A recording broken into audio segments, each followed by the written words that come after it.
დაძისათა და სულისაწმინდისათა ჩვენთან არის ღმერთი. უფალმა დაგლოცოთ ქრისტეს მიერნო საყვარელო ძმანო და სულიერო შვილებო გილოცავთ ზობის დღესასწაულს ეს ქართული ესე ვთქვათ ხალხური გამონათქვამია თორე ამ დღესასწაულის სახელწოდება დიდებით შესვლა იერუსალიმში უფლისა ჩვენისა იესო ქრისტესი და მინდა ყველას გისურვო ჯანმრთელობა ღვთისწყალობა და ყველა თვითონ ჩვენთაგანში ესეთი სულიერი გამტკიცება, სულიერი აღორძინება და რაც თავარია თვითონ თქვენთაგანს და ჩემ თავსაც უსურებ ისეთ ცხოვრებას, რომ ღირსნი გავთარიყავით სათა სასუფევლისა. დღევანდელ სახარებას რაც შეეხება მე დიდი ხნით არ შეგაწყენ თავს, იმიტომ რომ მე 7 დღეზე ცება გვაქვს და შესაბამისად ორივე სიტყვით მოგახსენებ დღევანდელი დღის ასე ვთქვათ არს რაში მდგომარეა უდიდესი დღესასწაული თავისი არსით და მდგომარეობს ამაში დღევანდელი დღე როცა მაცხოვარი მას უსწრებს დღევანდელ სახარებას წინ უსწრებს ლაზარის მკვეთით აღდგინება და შესაბამისად წინა პირობაც იყო ლაზარის აღდგინება შემდგომად უკვე ქრისტეს აღდგომისა და დღევანდელ სახარებაში ვკითხულობთ რომ მაცხოვარს მოუმზადეს სერი ანუ გაუმასპინძლენ იქ მსახურობდა მართა ლაზარესა და მარიამის და ლაზარო იყო თანამეინახე მაცხოვარი იჯდა და მარიამა იყიდა ნელსაცხებელი და სცხო ფერდ მე მინდა უბრალოდ იცოდეთ თქვენ თუ ვინმეს ესე ვთქვათ წდომა უნდა იმისა რომ გაიგოს რასთან გვაქვს საქმე ეს ნელსაცხებელი მაშინ დროში იყო ძალიან ძვირი სიამოვნება ანუ მრავალნი მერწმუნედ მრავალნი ამის ფუფუნება არ ქონდათ შესაბამისად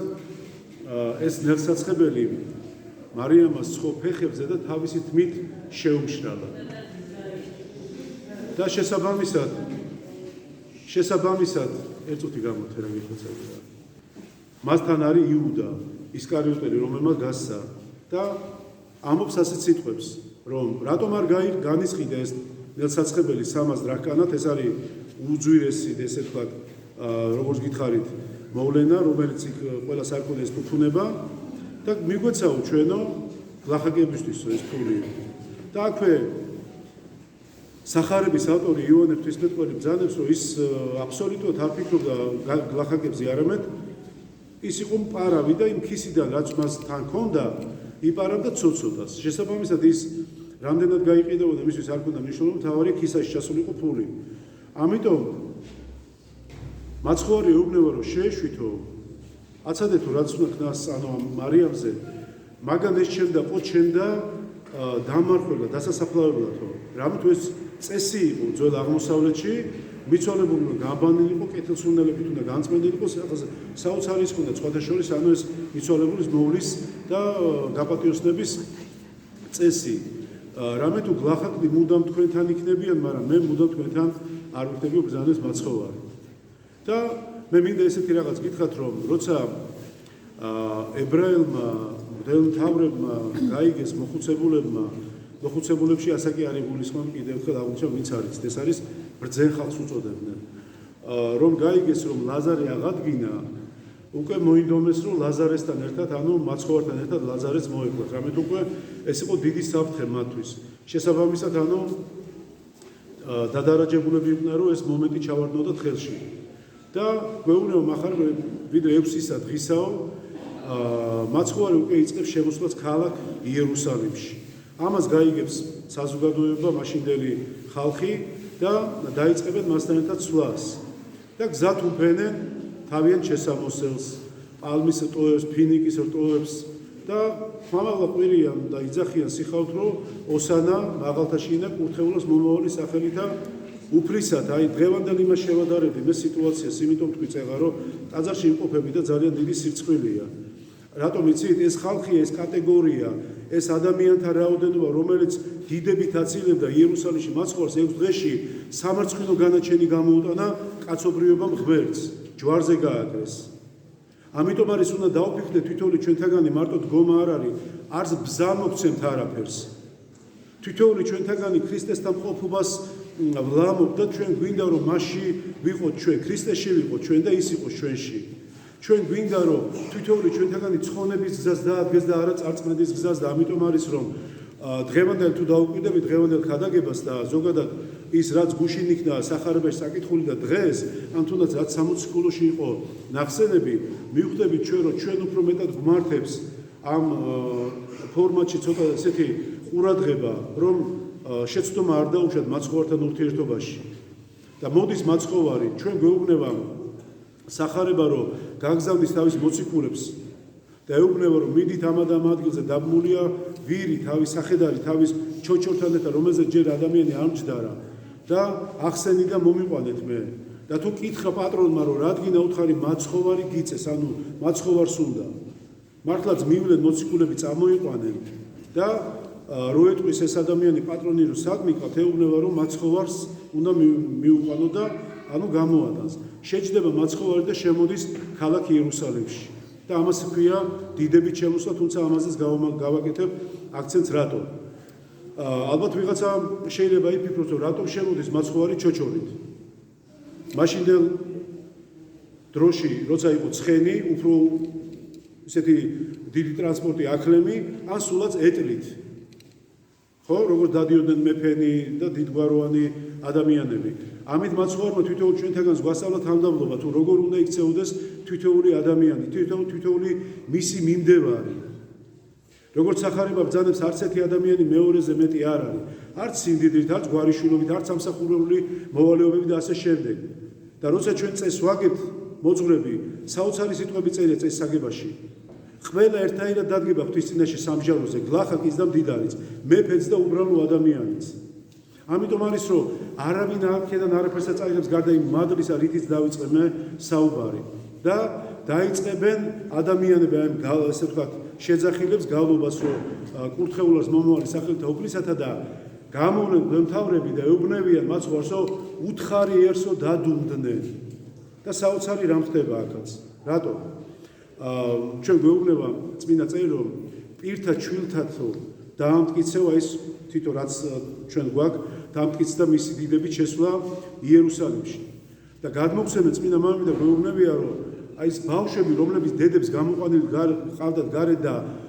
რძით კვებავდნენ ანუ ესე ვთქვათ ზუზუზე დამოკიდებულები იყვნენ ხო აი ეს ჩვილნიც კი ადიდებდნენ ღმერთს და ეს იყო ახლა წმინდა მამები ესეთი განმარტებას გვაძლევენ რომ მაცხოვარი კი მკვდარს აღადგენდა დაუშვათ კეთროვანებს წმენ და ეს მისი ღვთაებრივი გამოვლინება იყო მაგრამ აკეთებდნენ ამასაც დაუშვათ სიტყვით ვთქვათ დიდი მამები ხო ღვთი გაბრძნობილი მამები რომლებიც ანუ დედა ეკლესიაში იყვნენ ძალიან ესეთი შუქნი და მანათობენი და სვეტნი დედა ეკლესიისა მაგრამ თავად რაც ისტორიაში არ მოხდა კაცობრიობის ისტორიაში ეს იყო ჩვილის რომელიც ლაპარაკი კი არა ჭამა არ შეუძლება დამოუკიდებლად ხო და ისინი ანუ ამეტყველდნენ ამ იმაზე აი ეს გამოვლინება რომელიც თვითონ აი ებრაელმა მდელთავრებმა იხილეს ეს იყო მათთვის შოკი და ამიტომ უნდა უთხარი დადუმდნენ და მაცხოვარი ეუბნება მეც რომ უთხრა რომ დადუმდნენ ქვები მაინც იღაღადებენო ამასო იმიტომ რომ ის შედის იერუსალიმში დიდები რას ქვია დიდებით შესვლა იერუსალიმში არ ვიცი ალბათ ადამიანს გაუჩნდება კითხვა რომ დიდებით შესვლა რა არის ანუ რა იდიდება ამ დღეს ვიღაცამ შეიძლება თქვას რომ მაცხოვარი როგორც მეუფე შედის რა თქმა უნდა თავისთავად მაგრამ ეს არსი და აზრი არ დოს მასში ნახეთ მაცხოვარი მუდმივად გაურბოდა კაცთა შორის განდიდებას მუდმივად და თან არასდროს არ იყო მის სიტყვებში ესეთი რამ რომ აი მან რაღაც გააკეთა განკურნა და ამით არა პირიქით ეუბნებოდა აბა გაიხსენეთ ნურავის ეტყვით ფერისვალებას თაბორის თვიდან ჩამოდიან ეუბნება არავის უთხრათ ეს ხილვა და სხვა ესეთი განკურნა ვიღაც არავის უთხრა კუდრეთით აღადგინა ანუ ყოველთვისერიდება კაცთა დიდებას და მოდის მაცხოვარი არა იმიტომ რომ იყოს მეფე ესე ვთქვათ მატერიალურისა არამედ მოდის რომ არის მეუფე იმ უზენაესი სასუფეველი რომელიც შეგვიქმნა ჩვენ ადამიანს და ადამიანებს და მოგცა წდომა და აი ამ ყველაფრის მეუფედ მოდის და შესაბამისად ნახეთ მაშინ გაჩნდება კითხვა რომ თუ დიდებით შესვლა მას არ განასახიერება აბა რას რა თქმა უნდა მაცხოვარი თავისი დიდებით შედის მაგრამ ყველაზე მთავარი ის არის, რომ ის შედის დიდებით ჯვარცმისკენ, სიკვდილზე მიმავალ გზაზე. და ეს მან თვითონ ძალიან კარგად იცის, ეს უნდა აღსრულდეს, თუმცა ეუბნება პეტრე რომ არ წახვიდე, მაგრამ აჩერებს და ეუბნება რომ ამას შენ ნუ ამბობ, იმიტომ შენ ხორცით ჭი, მაგრამ ეს სულიერი მდგომარეობიდან სულ სხვა თემატიკა. ჩვენ ასევე ვიცით ის რომ 5000 კაცი რო დააპყრა 5 პური და 2 თევზი. რას ამბობდნენ მაშინდელი ესე ვთქვათ ადამიანები, რომლებიც ამ საოცრებას შეესწრნენ. თქვენს პირდაპირ რა კარგია თუ შეუძლია ამ კაცმა პური დაგვერიგოს, თევზი მოგცეს უფასოდ, იყოს მეფე, ჩამოაგდო დაუშვათ პილატე და იყოს მეფე. აი ამას ყველაზე მეტად ამას ნერვიულობდა და მაცხოვარი შედის იერუსალიმში, ტიროდა. რა ატირებდა, ხო? რა ეშინოდა, მერთმა დაგვიფაროს მაგის გაფიქრებაც კი. აი ხალხზე ტიროდა, რომელიც მას მიაცილებდა, როგორც მიაცილებდნენ დიდებით, ასევე აი ამ გაცილებას გოლგოთამდე მოუწყობდნენ, ანუ სიკვდილის განაჩენის გამოტანით. ტიროდა იმას, რომ ამდენი ხანი ასწავლიდა, მკვდრებს აღადგენდა, კეთრონებს წმენდა, ანუ ბევრ რამეს აკეთებდა, ხო? და ხალხმა, აი ჯგუფმა ადამიანების, აი ამ ადამიანთა ესე ვთქვათ, მოდგმამ ვერ დაინახა და ეს იყო მისთვის წუხილი. და მე გავაგზავნებ იმას, რომ აი როცა დააპყრა ამდენი ადამიანი, იფიქრეს, რომ იყოს მეფე, პური გვექნება, თევზი გვექნება და ასე შემდეგ. წმინდა მამები ამბობენ, აი დაუშვათ და მაცხოვარი დათანხმდა და გახდა მეფე, დაუშვათ, მიწიერი მეფე, როგორც ისინი ხადოდნენ. რაზე უნდა მისულიყო ადამიანი? პური არა გვაქვს, ხო ესია? გზები არა გვაქვს, გაზი არა გვაქვს. ეს იქნებოდა ადამიანების ხოვნა, მეტი არაფერი, იმიტომ რომ ადამიანებს სხვა თითქმის ათხოვარი დაელიათ ღმერთთან. ამიტომ არის რომ მაცხოვარი ამზადებდა ეუბნება თქვენ კი ამას ოფლისაგან, მაგრამ არა, მე მოვედი, იმიტომ რომ სხვა რაღაც მოგცეთ მე თქვენ. უფრო აღმატებ როგორც იმ ქალს ეუბნება წყაროსთან. როგორც კი გაიჟღერა ადამიანების აი ფიქრმა და თქმამ, რომ ქნად მეფედ, იქვე მიდის მეორე დღეს იაკობი და იონა, ძმანი და ძენი ზებედესნი. თუმცა იმ დროს მაცხოვარმა გაუშვა მოციქულები და თვითონ ზღვაზე სვლით დაადგა თავს, იცით ალბათ ეს სახარება, ხო? მივიდა და ეუბნება, ჩვენო გსურსო, რომ ერთიო მარჯვნივ დაგვიყვანო და ერთი მარცხნივო. აი ამას ერიდებოდა, მოდით, იმიტომ რომ მაინც ხორციელ, მაინც აი ამ ქვეყნიურ ჭრილში ატარებდნენ და არა იმ ზეციურს და არა იმ სულიერში. და რა უნდა ყოფილიყვნენ? ერთი პრემიერ-მინისტრი და მეორე განათლების, ეკონომიკის. აი ეს იყო რაც ვერ დაინახა, ის რაც ჩათესა მაცხოვარმა ადამიანებში, რომ ვერ მიიღო, იმიტომ რომ დღესაც სამწუხაროდ ესია. რომ კითხოს ადამიანმა რა არის, ულოცავენ ბზობას, მაგრამ არ იციან ბზობა რა არის. ადამიანისთვის ნახეთ, მოდიან და ეძებენ ბზას, არჩევენ. პრობლემა არ არის, კაი.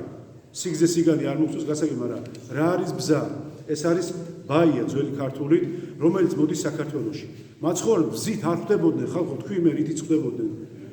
და ჩვენი გულები დაუფინოთ მაცხოვარს, ხომ შეიძლება? ბზა გექნება თუ არ გექნება, ამას არ აქვს მნიშვნელობა. თავარია შენ როგორ ყავს მაცხოვარი გულში, შენ როგორ გიყვარს ის და ის როგორ გინდა რომ შენთან მოიწვიო, როგორ გინდა ისტუმრო მაცხოვარი. და ბოლოს ვიდრე ცოცხალი ხარ, თქო, ბოლოს შენ ესტუმრები მას და რითი? რომელი გასამართლებელი საბუთით არა, რომ კითხავს, არაფერს არ კითხავს მაცხოვარი, როგორ სახლებში ცხოვრობდი, როგორი მანქანები დავდიოდი, ჩვენ იმას კითხავთ, მე ადრეს ვთქვი ეს, ამ სახლში რამდენი გაჭირვებული ისტუმრე, მანქანით რამდენი სიკეთე გააკეთე, ან ფული თუ ქონდა დაუშვათ, როგორ არის დღეს კაცობრიობა მოწყობილი, ხო? თუ რაღაც გვაქვს, სხვილი გადაკეცილი გვაქვს, ესე არ არის, მე არავის ჯიბეში ვიყურები, ღმერთმა დამეპაროს, მაგრამ სიკეთესაც კი აზრი დაუკარგა დღევანდელმა ადამიანმა. ამიტომ არის რომ ჩვენ ერთი რამ ყველაზე მთავარი გვაქვს, განძი, რომელიც წინ თითოეულ ოჯახში გვაქვს, წმინდა სახარება. ეს არის ცხოვრების წიგნი. თუ გინდა სწორად იცხოვრო, გადაშალე და უბრალოდ თითო თავი იკითხე. დამიჯერეთ, ნაკლების შეცდომები გვექნება ყველას და უფრო მეტად გვეყვარება ჩვენ ჭეშმარიტი ღმერთი. ღმერთი არის სიყვარული, ღმერთი არის თითოეული ჩვენთაგანისთვის მიუწვდომელი რამ ხრივ, რომ ვერ ვხედავთ ხო ადამიანები, მაგრამ ნეტარია ის ადამიანი, ვინც აი აქ იგრძნობს. და აი აქ ყავს უფალი. უფალმა დაგლოცოთ და მრავალ ზობას დაესწარი დიდებით შესვლას იერუსალიმში.